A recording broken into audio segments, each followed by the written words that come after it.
Hello everyone, welcome to Shivam coaching classes. आज हम पढ़ेंगे प्रश्नावली 7.1 के प्रश्न नंबर 4 को। देखिए प्रश्न नंबर 4 है, एक कार 3 घंटे में 600 किलोमीटर चलती है तो 5 घंटे में कितनी दूरी चलेगी। तो देखिए यहाँ पर घंटे का प्रश्न है कि 3 घंटे में 5 किलोमीटर चलती है, 600 किलोमीटर चलती है तो 5 घंटे में कितनी किलोमीटर चलेगी। तो जैसे जैसे समय बढ़ता जाएगा कार और ज्यादा दूरी तय करती जाएगी। तो ये हमारा क्रमानुपाती विचरण होता है। जब जब घंटे के साथ साथ किलोमीटर बढ़ता जाता है, मतलब घंटा बढ़ रहा है तो किलोमीटर भी बढ़ेगा, तो इसे हम क्रमानुपाती विचरण कहते हैं। ठीक है, तो यहाँ पर देखिए 3 घंटे में 600 किलोमीटर चलती है तो 5 घंटे में कितनी दूर चलेगी। माना कार 5 घंटे में x किलोमीटर चलेगी, है ना। हम मान लेते हैं कि कार 5 घंटे में x किलोमीटर चलेगी। ठीक है, अब हमें इसके लिए एक सारणी बनानी पड़ेगी। देखिए इसे हम x और y लेते हैं, इसको हम यहाँ x और इसको y यहाँ लिखते हैं। तो यहाँ पर घंटे हम ऊपर लिखेंगे और दूरी हम लिखेंगे नीचे, दूरी किलोमीटर में। ठीक है, तो पहले दिया है 3 घंटे में 600 किलोमीटर, तो यहाँ पर 3 घंटे में 600 किलोमीटर और यहाँ पर है 5 घंटे में कितने किलोमीटर, x किलोमीटर। ठीक है, अब क्रमानुसार विचरण में हम लेते हैं फॉर्मूला, क्या लेते हैं हम x1 अपॉन y1, ये आपका x1 और ये है y1, x2 और ये है y2। ठीक है, x1 upon y1 is equal to x2 upon y2, ये हम लेते हैं। ठीक है, ये हमारा होगा क्रमानुसार विचरण के लिए हम इस तरह से इसे हल करते हैं। तो देखिए हमें यहाँ पर लेना होगा 3/600 बराबर 5/x। अब इसका हम तिर्यक गुणा करते हैं। ठीक है, ये तिर्यक गुणा होगा 3x, 3 गुणा x, हम इसे लिखते हैं 3 गुणा x बराबर 600 गुणा 5, यहाँ लिख लेते हैं तिर्यक गुणा। ठीक है, 3x यहाँ पर हो जाएगा 3x बराबर 6 पंचे 30, 0 0 3000 हुआ। x बराबर 3000, अब ये आ जाएगा यहाँ पर भाग में, 3x में 3 गुणा में है, वो यहाँ पर आ जाएगा भाग में। 3000 को हम 3 से भाग देंगे तो x बराबर होगा 1000 किलोमीटर। मतलब ये जो कार है वो 5 घंटे में 1000 किलोमीटर चलेगी। यह है हमारा उत्तर। ठीक है, अब देखिए हम प्रश्न नंबर 4 देखते हैं, प्रश्न नंबर हम 5 देखते हैं। प्रश्न नंबर 5 है, यदि x और y परस्पर अनुक्रमानुपाती विचरण करते हैं तो निम्नलिखित सारणी में रिक्त स्थानों की पूर्ति कीजिए। आपको फिर से एक सारणी दी गई है। देखिए x y दिया गया है 4, 10, 24, उसके लिए हमें ज्ञात करना है। देखिए हम इस सारणी को देखते हैं, ये हम बना लेते हैं सारणी इस तरह से, x और ये y। ठीक है, पहला है 4 और 10, दूसरा है इसी सारणी में 24 और यहाँ पर आपको ज्ञात करना है। फिर इसके बाद है 70,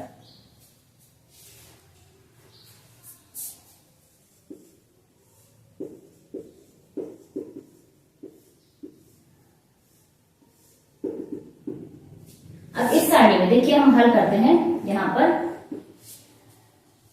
पर हल करने पर देखिए ये हुआ हमारा x1 y1, ये x2 y2। अगर हमें सिर्फ इसे सॉल्व करना है, हमें सिर्फ पहले इसे ज्ञात करना है ना, तो हम इसको x1 y1 और x2 y2 ले लेते हैं। यहाँ पर क्रमानुसार विचरण है, ये हमें कहा गया है, इसलिए हम लेंगे यहाँ पर x1 अपॉन y1 बराबर x2 अपॉन y2। तो यहाँ x1 है 4/10 बराबर x2 है कितना, 24 बटा, हम यहाँ पर मान लेते हैं x है, इसे हम लिख लेते हैं क्या, x।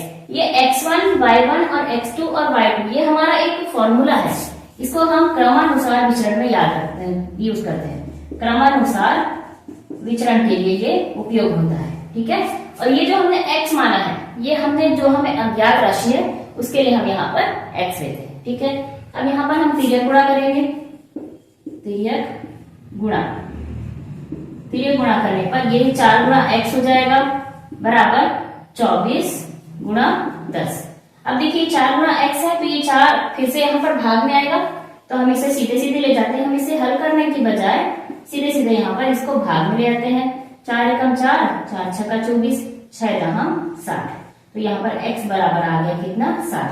तो यहाँ पर संख्या हो जाएगी कितनी 60। ठीक है, चलिए अब इसी प्रश्न में हम दूसरा हल करते हैं। यहाँ पर हमें 60 प्राप्त हो गया। अब हमें यहाँ पर x का मान ज्ञात करना है, तो x का मान भी हम ले लेते हैं। मान लीजिए x, तो यहाँ पर क्रमानुसार विचरण है, इसलिए हमारा सूत्र यही रहेगा x1 अपॉन y1 बराबर x2 अपॉन y2। अब यहाँ पर ये हो जाएगा हमारा x1 और ये हो जाएगा y1, ये x2 और ये y2। अब इसे हमें नहीं देखना है। ठीक है, अब इसे हमें नहीं देखना है तो हम ले लेते हैं यहाँ पर 24/60 बराबर x/70।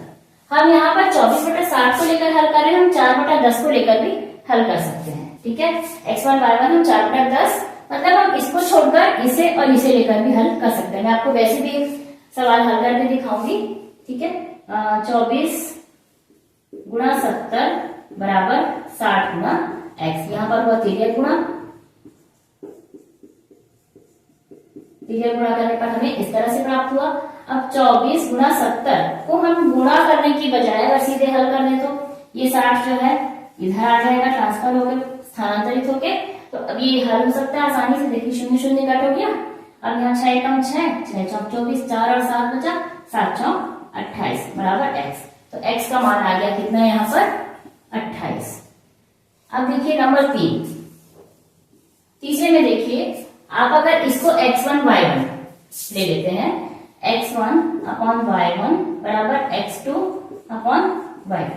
ये हो गया हमारा x2 अपॉन y2। तो x1 y1 हम 4/10 ले लेते हैं, 4/10 बराबर उधर ले लेते हैं हम x/90। ठीक है, अब यहाँ पर 90 गुणा 4 बराबर 10 गुणा x। यहाँ पर हुआ क्या तिर्यक गुणा। तिर्यक गुणा करने पर हमें ये प्राप्त हुआ। अब इसे हम कट करते हैं, 90 गुणा 4 बेटा 10 बराबर x। ये 0 0 कट हो गया, 9 और 4 बेटा 9 चौक 36, x बराबर आ गया कितना 36। तो यहाँ पर मान आ जाएगा 36। ठीक है, इसी तरह अब हम चौथा देखते हैं। देखिए चौथे में यहाँ पर अब x2 y2 इसको भी ले लीजिए। 4/10 बराबर 44/x। जो मान हमें ज्ञात करना है उसको हम x लेंगे। यहाँ पर 4/10 हमने इस पहले वाले नंबर को ही लिया है और 44/x लिया है। ठीक है, तिर्यक गुणा करते हैं हम, तिर्यक गुणा 4 गुणा x बराबर 44 गुणा 10। x बराबर 44 गुणा 10 बटे 4 ले लेते हैं। 4 एकम 4, 11, 11 दहम 110, x बराबर 110। तो यहाँ पर उत्तर आ गया कितना 110। ठीक है, उसी तरह से हम अंतिम वाले प्रश्न को हल करते हैं, पांचवा। फिर से 4/10 बराबर 52/x ले लेते हैं। अब यहाँ 4 गुणा x बराबर 10 गुणा 52 हमने लिया। x बराबर 10 गुणा 52/4। 4 के बारे में देखिए 52 आएगा क्या, 4 एकम 4, यहाँ पर 4 एकम 4, 1 बचा, 1 और 2 हो गया 12, 4 दिया 12। तो 13 दहम 130, सॉरी 13 दहम 130। यहाँ पर x का मान आ जाएगा 130। ठीक है, तो बच्चों इस वीडियो में बस इतने ही प्रश्न। अगले प्रश्नों को हम देखते हैं अगले वीडियो में। तब तक के लिए bye bye and thank you.